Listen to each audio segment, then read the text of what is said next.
Hi, this is Carlos here. Welcome YouTubers. I'm working on my F150.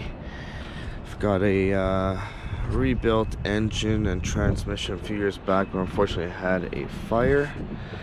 The rear belt of the supercharger snapped off, hitting a water line, causing the antifreeze to fall into the stainless steel and ignite, causing a brief fire until the fire trucks were able to come down and eliminate what was left of the fire. Anyways, I'm going to be pulling out this engine, transmission, and putting into another F150 I had purchased recently.